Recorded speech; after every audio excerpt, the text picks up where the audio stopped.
How did you feel when you saw this lawsuit that made it seem as if perhaps Diddy and Meek Mill has... I mean, to each their own, and why would they not have their gay rappers? They. Do you think Meek Mill's gay? We all know he's gay. Who's we? Rick Ross knows he's gay. I didn't know. News to me. Everybody, Rick Ross knows. They had a recording of Meek and Diddy Making love? I don't know if it was love. Okay, you have it? Let's hear it. Yo, wait a minute. Wait, you didn't hear this? No. Now, Miran, Yeah. what does that sound authentic? It absolutely. Yeah. Oh my. Hey, what's up, King Son? Man, you doing it, man. You deserve it, Daddy. You putting in that work. Proud of you. I love you. Yeah. Soulja Boy just dropped the most outrageous insult in this entire mess, and this time it was not even aimed at Puff. Soulja Boy did not hold back at all when he turned his attention to Meek Mill. "Get this, Meek," he said, calling him out without hesitation. Has he eaten him out? Yes. He really said that, and not all fans are on his side. Meek is crashing out again. Someone added, "How many times is Meek going to get pulled into a mess like this? It looks terrible out there." But here is the twist. Soulja Boy had already been going after Meek for a while. This controversy has been brewing for some time. A few months back, it started over a tweet that had nothing to do with the current situation. In my opinion, it really began when producer Cardo got angry over what he saw as Soulja Boy, disrespecting Metro Boomin's late mother Cardo, did not stay silent. "Do not grow up trying to be a military boy a fool," he said directly. At that point, Meek Mill jumped in, trying to act like the moral voice of the streets. Like a tag team partner, he backed up. Cardo Meek came at Soulja saying things like, "It is self-defense. If you say you are going to harm someone and they see you and do it first. For some likes and clout, people lose sight of reality." Now we are right back where we started. Soulja is firing shots without pause, he is not letting up, and Meek's name is getting dragged deep into the drama. That one line was insane. "He is stirring everything up and dragging me deeper into the chaos." Soulja was supposed to be checked, maybe even humbled, but it did the opposite. It set off a wildfire. Everyone knows real warriors never back down, so why mock them? He is dropping verbal bombs like there is no limit. That is how Soulja plays. He does not go easy. He always aims straight for the throat. Instead of stepping back, Soulja hit back harder.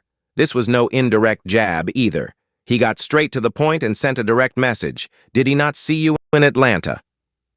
As soon as that hit, social media people went wild, the whole timeline exploded. Everyone remembered every single detail, old tweets, messy videos, leaked audio. Everything came flooding back instantly. How did you feel when you saw this lawsuit that made it seem as if perhaps Diddy and Meek Mill has... I mean, to each their own, and why would they not have their gay rappers? They. Do you think Meek Mill's gay? We all know he's gay. Who's we? Rick Ross knows he's gay. I didn't know. News to me. Everybody, Rick Ross knows. People started digging up everything that had once been hidden, and now it is all being exposed for everyone to see. Things are only getting worse now that Diddy's trial is heating up and more dark secrets are being confirmed in court. Believe me, Meek must be feeling the pressure right now because the streets are buzzing louder than ever. There is no doubt that Soulja and his crew are mocking him, laughing at every headline like they are enjoying a show. And let us be real, this is no longer just about internet gossip or casual street talk. This runs much deeper. Lil Rod Jr.'s lawsuit against Diddy is like a smoking gun. In those legal documents, Lil Rod claimed that Diddy was involved in relationships with two male celebrities. He described one of them as a Philadelphia rapper who once dated Nicki Minaj, but he did not mention any names. So now everything is on edge and people are connecting the dots. So, But that's not a diss. Meek likes being brought up in that song. I don't know why you lowering his thing. You think you're doing him a favor. He's very, very happy being mentioned, I'm pretty sure. This is not just a random hint. It is an organized plan unfolding right in front of everyone. People are pointing fingers, whispering in shadows, and putting the pieces of the puzzle together. The entire situation is turning into a full-blown circus. In the middle of all this chaos, Meek is once again pulled into the center of attention as the whispers grow louder and more focused. That small clue narrowed the list quickly, and Meek responded exactly how Meek usually does when the pressure starts building. He jumped onto Twitter, posting one message after another and flooded the entire timeline. But instead of calming things down, he only made the fire burn hotter.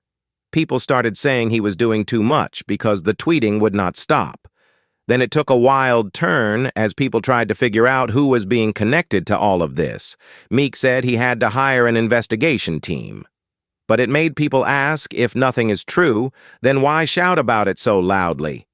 It looked suspicious, like the chaos was spiraling out of control. And just when it seemed like it could not get worse, one of Diddy's former bodyguards suddenly came forward and flipped everything.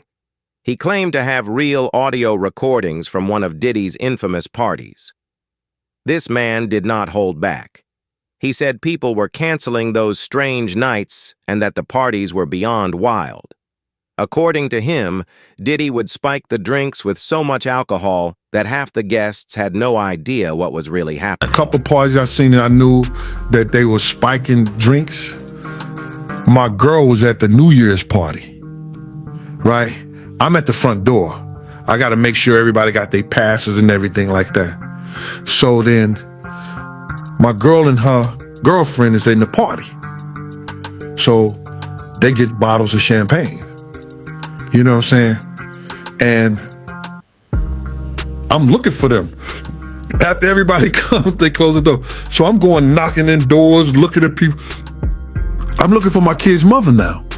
What the going on? And I'm getting hysterical.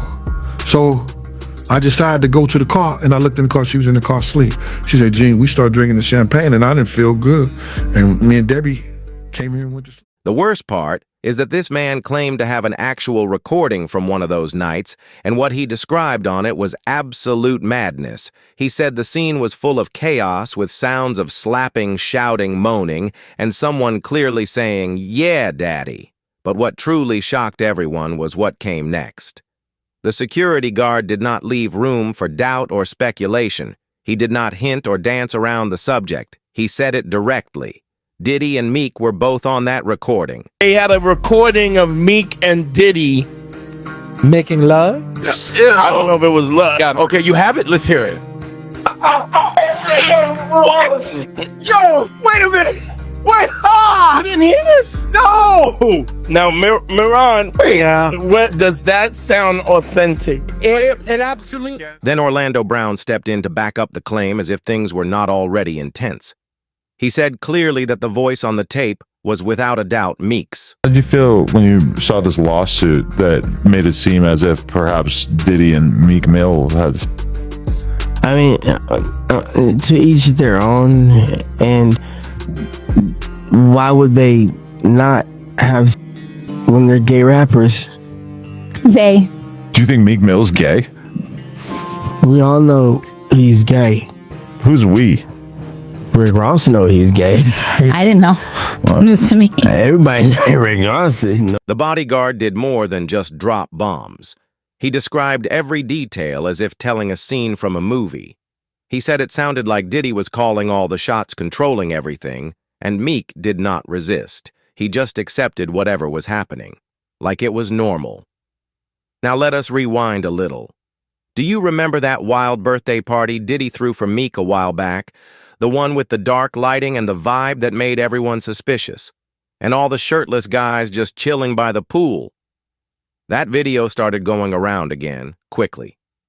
People did not forget that in the video, Diddy said, Meek worked hard, was proud of him, and deserved the celebration. Back then, people laughed it off, made jokes about it. But now the same clip hits differently. People see it in a whole new light after what has been revealed in court. And it only gets worse, because prosecutors brought tapes and photos to the trial. They claimed to have proof that Diddy had relationships with several famous men. This is not just speculation. In the courtroom, they are showing receipts. Things are getting crazy. People who once laughed at those old videos now see them as warning signs. As the trial goes on, the problem only grows. Everyone is watching, waiting to see who will be exposed next. The feds are not just focusing on Diddy. According to sources, everyone around him is being investigated. They are gathering text messages, phone logs, and even social media posts, and you can bet Meek's name shows up often in those files. Every move he has made over the years is under the microscope. And now it's not just about who showed up at those parties. That's what they did. But the recordings reveal more than Diddy's polite interactions with people. Yeah, I love this drink. Where you put my daddy? I like when you like this, daddy. Where you put my daddy? I like when you always scrambling and scraping. I like that. You know, I'll be practicing. Yeah, there you go. Got your note. Yeah. Man, I'm talking about for your birthday. Huh? Why won't you party with me for your birthday, man? Yeah, we partied for my birthday before. You came to my party. And No, but me and you ain't never really party. You know what I'm saying? Eyes, brother. Oh, man. Eyes. I understand. And you know what? Especially when it comes to those late-night after-parties that industry insiders always whisper about but never openly discuss, Meek's name keeps popping up on those guest lists. According to one source, Meek often showed up at Diddy's Miami estate on those wild weekends when the party would not even start until 3 in the morning. At that point, the cameras stopped working. The lights went out and rumors say things got really out of control. The insider said it was not your typical industry party. There were secret rooms, strange vibes, and nobody asked questions. Now that the trial has put everything in the spotlight, many are wondering if Meek was involved deeper than just being a guest. There are also rumors that Meek's inner circle is falling apart, like they want to avoid trouble if the feds come knocking. People close to him are trying to erase old posts and pictures. Some say Meek might try to lay low or avoid the media for a while.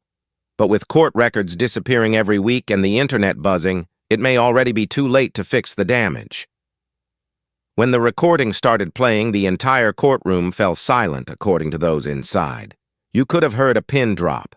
One source described the recording as shocking, loud, graphic, and explicit, leaving no room for doubt or interpretation. People were looking at each other wondering what they had just heard without any filter or guesswork. And yes, Meek's name came up again. His name just cannot be kept out of this disaster. You know, when people try to drag Meek's name, he does not stay quiet. He usually fires back fast with tweet after tweet as if he has something to prove. This time was no different. Here is what he wrote after jumping on Twitter trying to shut it down. For the record, the most bizarre thing I saw at a puff party was coke vibes. And all these parties are just like that. I am from North Philadelphia. Since I was 23, I have made millions. I am not judging, but I do not even want to get addicted to weed.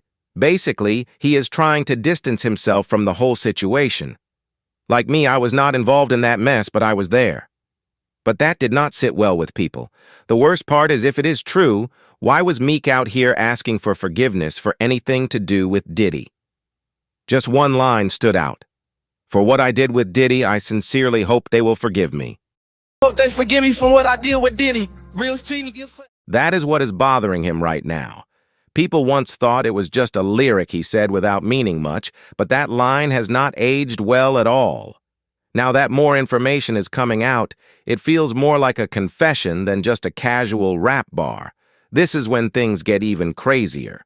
According to sources, Meek's team is working hard behind the scenes, cleaning up old tweets, contacting blogs, and trying to silence certain reporters. But no matter how hard they try to fix things more, dirt keeps coming to light. Anything that has Meek's and Diddy's names in the same sentence, old interviews, freestyles, and even concert footage is being dug up by fans like real detectives. They are trying to build a timeline, and the more they find, the more it looks like Meek has been much closer to the fire than he admits. Some of Meek's own people are also starting to change. Rumor says those closest to Meek are getting nervous, not wanting their names dragged into this.